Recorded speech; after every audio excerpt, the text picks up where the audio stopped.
ప్రస్తుతం మనతో పాటు సీనియర్ పోలీస్ ఆఫీసర్ రెడ్ అన్న ఉన్నారు.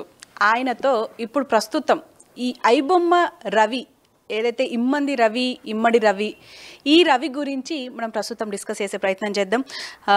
సార్ నమస్కారం. నమస్కారం సార్, మీరు చెప్పండి, ఈ ఇమ్మడి రవి మీద ఇప్పటికీ ఎన్నో కేసులు నమోదైనాయి మన ఇండియాలో.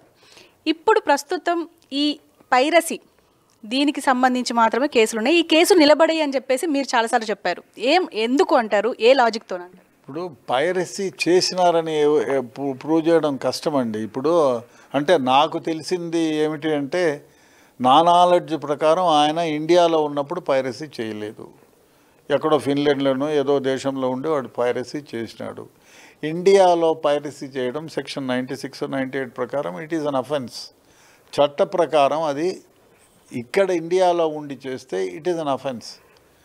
మరి ఇప్పుడు మన దేశంలో నార్కోటిక్స్ సేవనలో నార్కోటిక్స్ మన దగ్గర 296, 300 దాకా ఉన్నాయి. ఆ సబ్స్టెన్సెస్ అన్నీ కూడా నార్కోటిక్ యాక్ట్లో చేర్చినారు.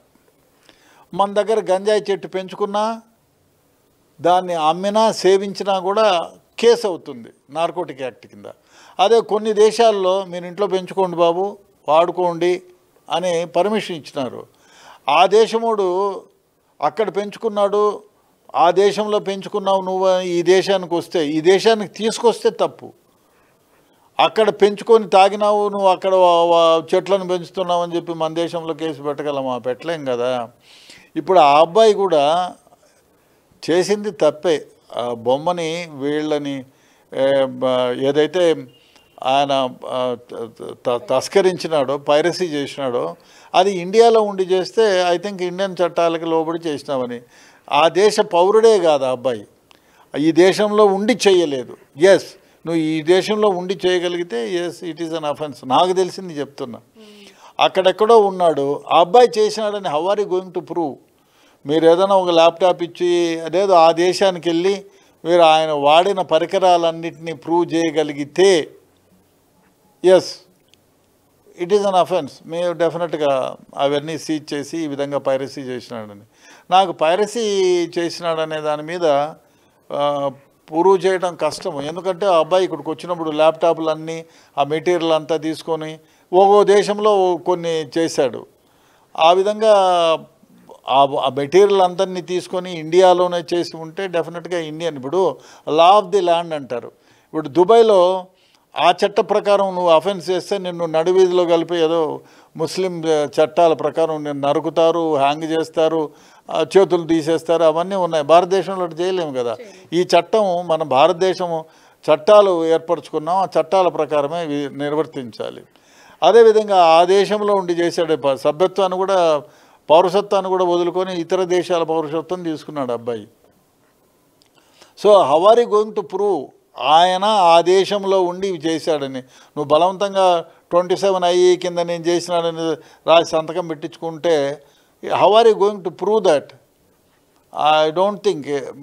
అదే కాకుండా కొందరు ప్రశ్నిస్తున్నారు నాకు తెలిసిన వాళ్ళే, సార్ వాటర్ బాటిల్ని తీసుకుపోనీరు. అయ్యా, ఎయిర్పోర్ట్లోకి తీసుకుపోతాం, హాస్పిటల్లోకి తీసుకుపోతాం వాటర్ బాటిళ్ళు, ఆఫీస్కి పోయేటప్పుడు తీసుకుపోతాం, అన్నీ ఎక్కడికి పోయినా మనం వాటర్ బాటిల్ తీసుకెళ్ళచ్చు. అట్లాంటిది సినిమా థియేటర్లోకి వాటర్ బాటిల్ తీసుకెళ్ళరు అంటే మీరు చెప్పిన రేటుకు మీకు చెప్పినట్టు వాటర్ బాటిల్ కొనుక్కోవాలా? ఓకే, మీరు చెక్ చేసుకోండి. అరే సారాయి తీసుకెళ్తారు సార్ అని చెక్ చేయండి. ఇప్పుడు ఎయిర్పోర్ట్లోకి వాటర్ బాటిల్ తీసుకెళ్తాలేమా ఇంట్లో నుంచి? ముఖ్యంగా ఇందులో చాలా లూప్స్ ఉన్నాయి అని చెప్పేసి కూడా అంటున్నారు. అంటే ఎందుకంటే ఆయన ఫ్రాన్స్ నుంచి వస్తే అన్ని ఐటమ్స్ ఎట్లా పట్టుకొని వస్తారు అంటే సోషల్ మీడియాలో ఇదే నడుస్తుంది. అన్ని ఐటమ్స్ అంటే హార్డ్ డిస్కులు, 100 హార్డ్ డిస్కులు, 2 ల్యాప్టాప్లు, 2 CPUలు, ఇవన్నీ ఎక్కడి నుంచి తీసుకొచ్చారు? ఎయిర్పోర్ట్లో అయితే అలో చెయ్యరు కదా అని చెప్పేసి అంటున్నారు. అంటే ఇలా చాలా ఉన్నాయి. ఈవెన్ అంటే సజ్జనర్ సిపి మాట్లాడిన మాటల్లో కూడా అంత క్లారిటీ లేదు అని చెప్పేసి కూడా మాట్లాడుతున్నారు. ఏదేమైనా ఐబొమ్మ రవి హీరో అని చెప్పేసి అంటున్నారు. కాదండి, ఒక మాట, ఆ అబ్బాయి రవి చేసింది అక్కడ ఆ దేశంలో అసలు ఊరు పేరు దగ్గర తన ఐడెంటిటీని అంటే ఇండియన్ పాస్పోర్ట్ను కూడా వద్దనుకొని ఆ దేశం సభ్యత్వం తీసుకున్నాడు. ఎందుకు తీసుకున్నాడు?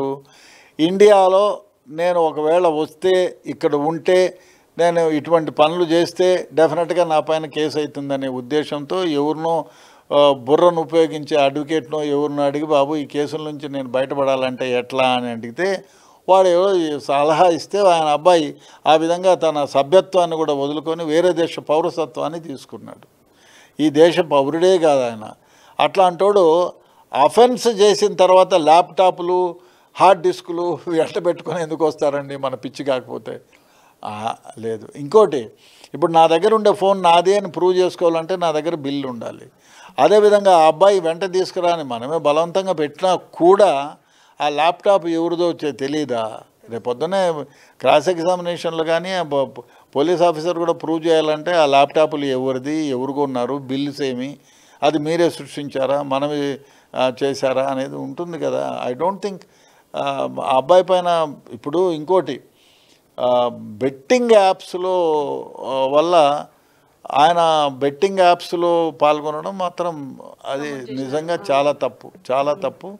అది ఏ దేశంలో ఉండి చేసినా, బట్ ఆ దేశంలో కొన్ని దేశాల్లో బెట్టింగ్ యాప్స్ అలౌడ్. మరి ఐ డోంట్ నో ఆ దేశంలో ఆ చట్ట ప్రకారం ఆయనకు ఉందో. అది మాత్రం బెట్టింగ్ యాప్స్ వల్ల చాలా ఫ్యామిలీస్ నాశనం అయిపోయినాయి. కాబట్టి బెట్టింగ్ యాప్లో పాల్గొనడం తప్పే. కానీ అది ఆయన తీసుకున్న డబ్బు ఎక్కడి నుంచి వచ్చింది, ఆ డబ్బు ఎవరు ఇచ్చినారు, అది కూడా ప్రూవ్ చేయాలి కదా. సో చూసారు కదా, ఇమ్మడి రవి మీద, ఇప్పుడు ఈ ఐబొమ్మ రవి మీద మాత్రం ఈ కేసులు ఎంతవరకు నిలుస్తాయన్నది మాత్రం ఇప్పుడు ప్రశ్నగానే మిగిలింది. ఎందుకు అని అంటే ఇతను ఐర్లాండ్ దేశస్థుడు అని చెప్పేసి ఇప్పుడు మనకు తెలుస్తున్న విషయం. మరి ఇప్పుడు కస్టడీ పూర్తయింది కాబట్టి మరి బెయిల్కి ఏ టర్మ్స్ మీద అప్లై చేస్తారు? ఒకవేళ అప్లై చేస్తే అది రిజెక్ట్ అయినా మళ్ళీ అప్లై చేస్తే ఆ సౌలభ్యం ఉంటుంది కాబట్టి మరి ఎలా ఉండబోతోంది? సో ఏదేమైనప్పటికీ ఇమ్మడి రవి మీద ఈ కేసులు మాత్రం నిలవయ్యి అని చెప్పేసి సీనియర్ పోలీస్ ఆఫీసర్ రెడ్డన్న అంటున్నారు. కెమెరామెన్ భానుతో హారిక, హైదరాబాద్.